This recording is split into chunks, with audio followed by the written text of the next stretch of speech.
Hi, just doing this quick video about tripods because I know Danny missed it and it's really quite an important part of the programme. So with the tripod, you take one of your limiting belief statements, your I will never statements, or you can even do one of your stand up, sit down ones as well because it's good to do them all. But take one of your statements and then what you do is you write 3 statements underneath that back it up. So let's take an easy example. If you take the example of I will never lose weight, and then the 3 statements that you might put underneath it, and bear in mind I'm just making these up, are things like, well, I've been on a diet before and I know it doesn't work, I don't have the time to do it, and I don't like to eat healthy, I don't like that type of food, I like cakes and sweets and that sort of thing. So you're looking at those statements, and then what you're doing is you're going to look at each one in turn, and you're going to write a statement that counteracts it, really. So I've been on a diet and it hasn't worked before. So you've got to think then about things that you can ask yourself that really knocks that sort of tripod leg down. So it might be something like, yes, I have done a diet before, but I've never stuck with it. I've never stuck with it consistently. Or I've done a really extreme diet that nobody could ever stick to because it was 500 calories a day, or the grapefruit diet, or the cabbage soup diet, or something like that. So really what you're asking yourself is, have you actually addressed that question? And the other one, I haven't got enough time. Well, you know, we've all got exactly the same amount of time. And that's always a lie, the time one, because we all have time. It's just what we prioritize. So really what that means is you're not prioritizing your health.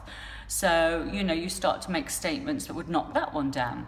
And the other one, the third one, which I'm trying to think what I said now. Oh yeah, that was it. I prefer sweet foods and all the rest of it. Well, then you can write a list of all the foods you do like. Well, actually, I really do like broccoli, and chicken is one of my favourite foods, and I absolutely love smoked salmon, and I really enjoy prawns.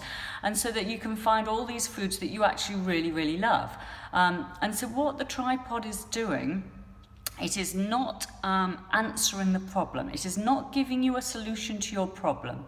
What it is doing is putting reasonable doubt in your mind. So it's a tool we use. You've got this limiting belief, okay? It's a deeply ingrained limiting belief that you've been carrying around for many, many years, usually, and that you believe is an absolute truth. What the tripod is doing is to make you realize that that statement is not an absolute truth, okay? That we're backing those statements up with false things, lies really, I suppose.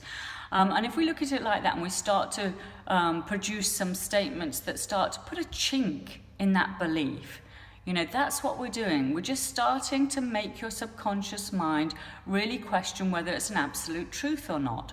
And so you do that and you read it again and you do it again and again. And each time you might use different legs on your tripods that are holding it up.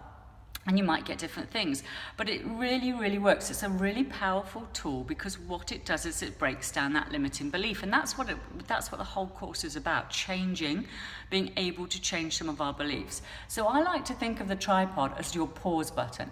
It makes you stop. It makes you think, it makes you reassess, and it makes you start to create some doubt. And once we've started to create some doubt in that belief that you held as an absolute truth, we can actually start to get rid of it. Yes, we have to keep doing it. We go quicker than others, but it's a fantastic tool that can really start to change your life. So, Danny, you missed this little bit.